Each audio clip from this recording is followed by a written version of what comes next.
News 4 is committed to continuing the conversation surrounding racial equality in Middle Tennessee. And all throughout our evening newscast, we've been bringing you the discussions from the next generation of activists. News 4's Carice Jackman tonight wraps things up with a look at what these activists hope to see from young people. What do you encourage young people specifically to do right now, at this moment, to support racial equality?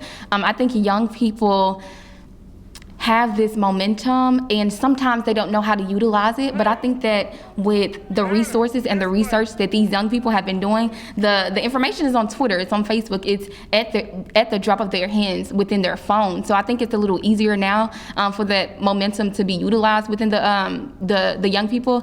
But I would say to young people, if you've ever wondered what you would have done during the civil rights movement, then you're doing it now. You know, we see Selma, we see all of these movies of the 50s and the 60s and protesting and marching of Dr. King and Malcolm X and countless other people. And we think, oh, well, what would I have done if I was there? Would I be out there? Would I be speaking? What would I be doing? But what you would have been doing then is what you are doing now. And if that's nothing, then I urge you to get involved, go online, donate, volunteer, whatever you can do to get involved. And it's really just as simple as clicking on a link. Yeah, I would say join an organization. I'm an organizer through and through. I believe that it is organizing that will get us free.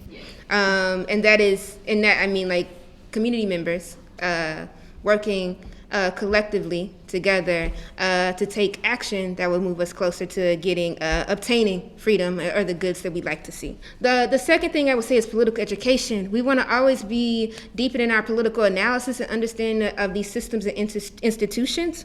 And then lastly, as we are deepening our political analysis, for me, it's important that we are part of organizations that share our politics and values that lead us closer to freedom. Also, what I would say to my young people, and this is usually where I start at, is I would first apologize, right? Because I think it is a failure of the adults to not teach our young people how to mobilize and organize. And by not teaching them, we have already demobilized their energy, right? Even in this room, most of the people on these photos are young people under the age of 21. Some of them are even high school students from Cameron and Pearl who were skipping class that day and ended up being expelled and having to go to alternative schools and still experiencing high levels of punitive discipline, but they're not adults, right? So they get lost in this narrative of changing the Nashville movement. So that's what I would start at. I'm sorry. And then after that, I would say, like, I'm willing to teach you any knowledge that I have around organizing, right? And then I would also suggest holler at your homies. It only really takes 5 of y'all. If 5 of y'all can agree, build that politic, use the adults to learn, reach out to the organizers online. You definitely can reach out to me and we can walk through what it would look like to organize your friends, because we need to really teach our young people that the power is with other young people, because a lot of the times they solely focus on the people that have the perception of power, right? They want to reach up as high as possible. But in that, they neglect reaching out and locking on with their fellow students. So that's what I would say first, right? I'm willing to teach. I'm willing to be accountable for my failure in not bringing more young people along.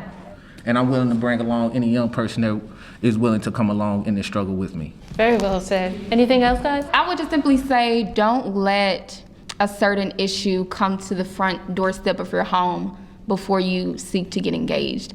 I'll be very honest and transparent here. I didn't really care or know a lot about gun violence until my uncle was killed 4 years ago due to gun violence. I didn't care about healthcare until, my mother had to pay $2,000 a month just for insulin to stay alive. And so I would say to young people, to all people, to Black people specifically, don't let these issues have to come to the steps of your front door in order for you to get engaged.